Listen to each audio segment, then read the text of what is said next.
ওকে কোনো কিছুতেই বাধা দেয়ার এখতিয়ার কেউ রাখতে পারবে। তুফান 2-তে নাবিলা মিমি থাকবেন না বাদ পড়বেন? শাকিব খানের তুফান 2 দশকের ইতিহাসে বাংলা চলচ্চিত্রের মধ্যে সর্বোচ্চ শোর রেকর্ড করেছে। প্রেক্ষাগৃহ মানেই এখন তুফান।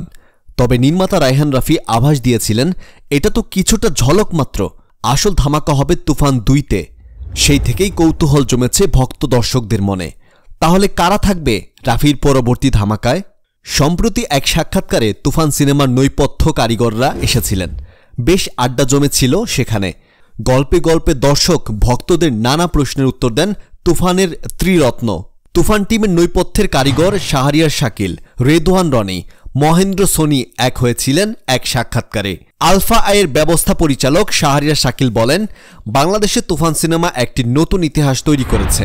সব ধরনের দর্শক সিনেমা হলে এসেছে, দারুণভাবে সিনেমা উপভোগ করছে।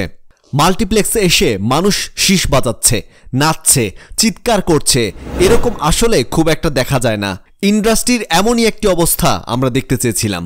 চরকির প্রধান নির্বাহী কর্মকর্তা চলচ্চিত্র নির্মাতা রেদওয়ান রনি বলেন, আমরা সুরঙ্গের সাফল্য নিয়ে একদিন আড্ডা দিচ্ছিলাম শাকিল ভাইয়ের অফিসে।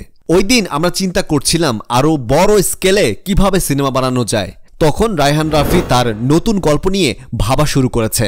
তখন হঠাৎ করেই আমাদের মাথায় এলো শাকিব খানের কথা। আবার ভাবনায় এলো শাকিব খানের সঙ্গে রাফির একটি দ্বন্দ্বের আলোচনার বিষয়টিও। শাকিল ভাই তখন বললেন, তাহলে শাকিব খানের সাথে যোগাযোগ করলে কেমন হয়? রেদওয়ান রনি আরও জানান, সেই প্রেক্ষিতে শাকিব খানের সঙ্গে যোগাযোগ করে তাকে একদিন ডাকা হলো। ডিরেক্টরের নাম শুনে অবাক হলেও ভালো কাজের জন্য তিনি পিছপা হননি। বড় উদ্দেশ্যকে সফল করার জন্য আমরা সকলেই এগিয়ে আসি।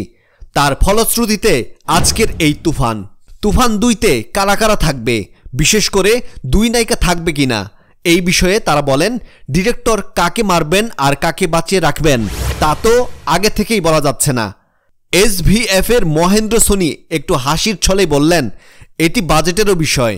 প্রসঙ্গত, তুফান সিনেমা দেখার পর এমন কোনো দর্শক এখনও পাওয়া যায়নি যারা সিনেমাটির খারাপ রিভিউ দিয়েছে। এমনই দাবি প্রযোজকের।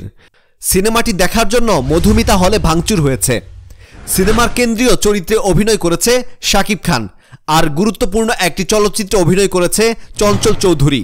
আছেন 2 নায়িকা, ঢাকার মাসুমা রহমান নাবিলা ও কলকাতার মিমি চক্রবর্তী।